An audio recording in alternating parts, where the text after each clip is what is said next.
let's touch on the game, though. We'll talk United a lot as well during the course of the morning. So let's start with City.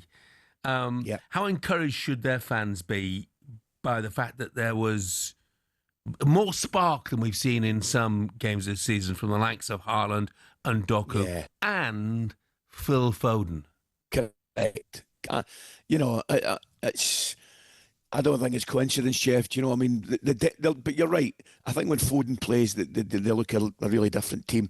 And I just thought, first and foremost, I thought their energy levels, which you touched on there, right from the word go, were much greater than anything we've seen already this season from them, particularly in forward areas.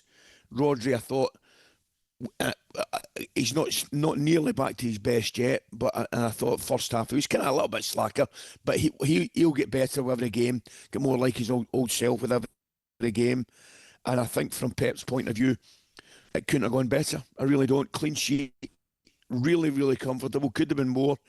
Goalkeeper, I thought he'd one excellent save from Mbeumo down his right hand side.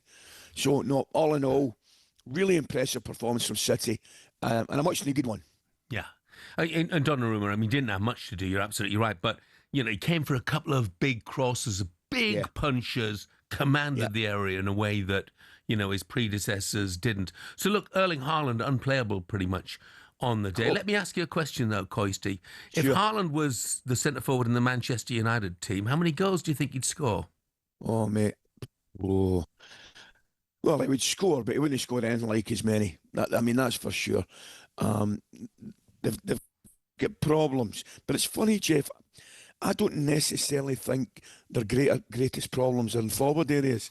I still think, they've not got the balance right in the middle of the park. And I just thought I really thought the back three get bullied, particularly Shaw a little bit, get bullied and kind of switched off yesterday.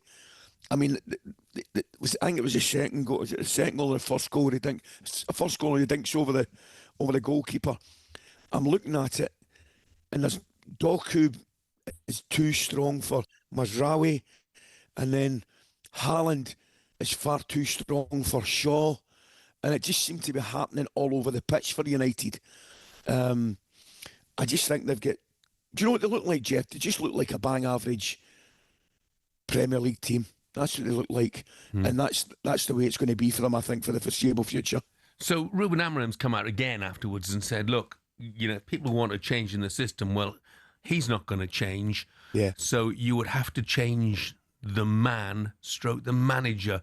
Well, that's an open invitation for the sack, isn't it? Well, absolutely. That's, he's more or less saying exactly what he's going to do. If you don't like it, there's only one thing you can do.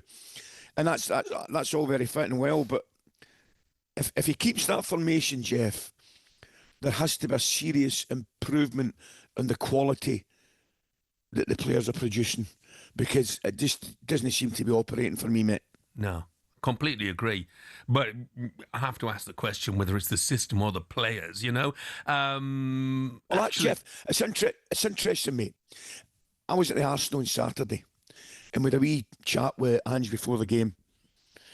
And the first thing I asked him was, when you're a new manager, a new coach, excuse me, and you go to a club, I said, is the most important thing immediately you take your system through to the boys? Or do you look at the boys and think to yourself, well, my system that I fancy playing maybe isn't best suited to this group of players, so I'm going to have to do something else. And he more or less said, in an ideal world, he'd love to play his own way and his own style and his own formation, but at that particular time, needs must. And I still think that's the case for United. Yeah. Well, is that system to blame? Here's what happened when talkSPORT's chief football correspondent, Alex Crook, asked Ruben Amorim precisely that question. The system is not the problem, and you are here and you saw Manchester United playing with different systems, most of them 4-3-3, and was more or less the same result. So again, I will try to do my best in the way I see the game. I don't see the system as you guys see the system, so I will try to do my thing. But just the last one, Bruno Fernandes in particular seemed a little bit wasted so deep in midfield. I don't agree. I don't agree because in front has Ahmad, has also Brian. You have Sesko, and then Ahmad go to the side. We could have Cunha. We could have Mason. So I don't agree with that. And look, people will point to the system and repeatedly point to the system, but it worked in Portugal, Coisty. And by the way, not just in Portugal. I think games that you've been at as well, when they walloped, it was Manchester City, wasn't it? That was the system then. Listen, Jeff, of course. I mean, the system can work. Of course it can work. And when it does work, it's a very, very good system. So it's quite simple. I think it's pretty straightforward. Either the players aren't good enough to adapt to that system, or effectively the players aren't good enough, full stop. Because if you want to play that system, you have to get a far better level of consistency within that system. That's the problem. Yes, you are 100% correct. They have at times played that system and played it very, very well. But they are not doing that nearly consistently enough. So, problem. Yeah, I mean, I looked through that Manchester United side, the performances.